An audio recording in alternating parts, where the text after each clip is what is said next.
এমন কিছু ঘটবে এ নিয়ে আমরা কিন্তু আগেও বলেছি। তবে এই ঘটনাটা কে ঘটাইছে এইটার একটু ফাইন্ড আউট করা কষ্টকর। বৈষম্য বিরোধী ছাত্র আন্দোলনের যে সকল নেতারা আছেন তাদের জন্য দুর্দিন কিন্তু একদিক থেকে শুরু হয়ে গেছে।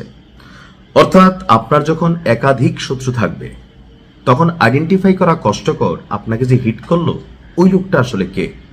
কারণ বৈষম্য বিরোধী ছাত্র আন্দোলনের যে সকল নেতারা আছে, আওয়ামী লীগ তো শত্রুই, নির্বাচনের আগ পর্যন্ত বিএনপি তাদের শত্রু বানাই ফেলছে। জামাত কিছুটা কানেক্টিভিটিতে থাকলেও জামাতের সাথে একসময় দূরত্ব হয়েছে, জাতীয় পার্টির সাথে দূরত্ব, বিভিন্নভাবে বাটোয়ারা, লোকাল এলাকার দখল, অনেক কিছুতে তাদের আরেকটা শত্রু তৈরি হয়েছে। ডক্টর ইউনূস যতদিন ক্ষমতায় ছিলেন সমন্বয়কদের একটা আলাদা রাজত্ব এই দেশে চলছে। তবে এই মুহূর্তে তাদের জন্য একটা দুর্দিন শুরু হয়ে গেছে। ঘটনার প্রেক্ষাপট হচ্ছে রাজধানীর মোহাম্মদপুরের বসিলা এলাকা, এমনি খুবই ক্রিটিক্যাল একটা এলাকা।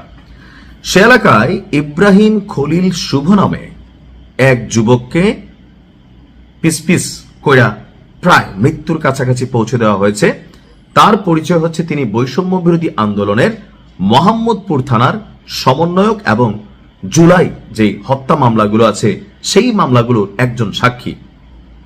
আর যারা এই ঘটনা ঘটাইছে তারা বোরকা পরে আসছে। তাহলে আপনি চিন্তা করেন যে আপনি কিভাবে আটকাবেন বা কিভাবে তাদের নিরাপত্তা দিবেন।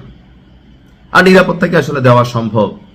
অনেক সমন্বয়ক এই দেশে 5ই আগস্টের পরে এক একজন রাষ্ট্রের মন্ত্রী, এমপি, এলাকার গডফাদার হিসাবে আবির্ভূত হয়েছে, শত শত কোটি টাকার মালিক হয়েছে। লোকালি জীবনে যার দিকে তাকাইয়া কথা বলার সাহস ছিল না তারও এরা ধমকাইছে।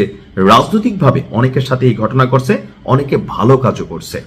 যারা 5ই আগস্টের পরে আন্দোলন থেকে অনেকে গিয়ে নিজেদের ব্যক্তি জীবন, পড়াশোনায় মনোযোগ দিয়েছে। আরেক গ্রুপ ছিল যারা এলাকার মধ্যে ধরেন ভাই গ্রুপ বা প্রভাব, আধিপত্য বিস্তারকে নিয়ে অনেকের সাথে শত্রুতা তৈরি করছেন।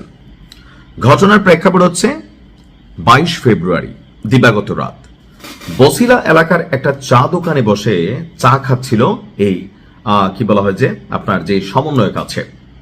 এমন সময় 4 থেকে 5 জন দুর্বৃত্ত, বোরকা, এর উপরে মাস্ক, এই অবস্থায় এসে চা দোকানের সামনে দাঁড়ায়।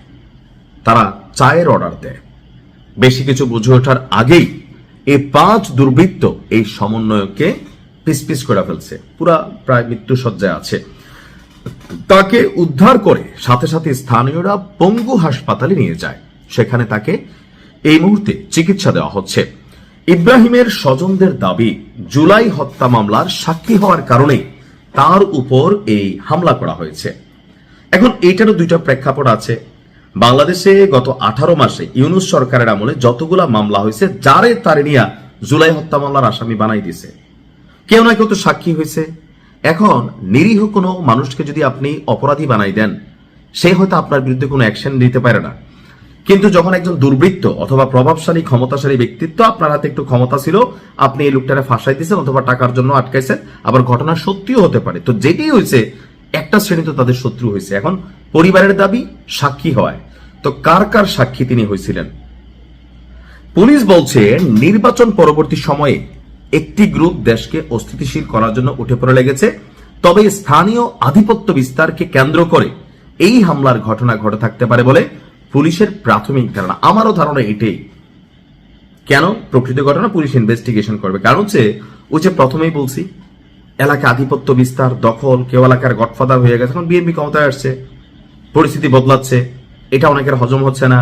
তো কারা যে এদের শত্রু এটা আইডেন্টিফাই করা আসলেই কষ্টকর। সমন্বয়কে একটু সাবধানে থাকবেন যারা অন্যায় জুলুম করে ফেলছেন, কারণ সময় ঘুরে। আর যারা নিরপরাধ অবশ্যই তারা ভালো থাকবেন। আসসালামু আলাইকুম।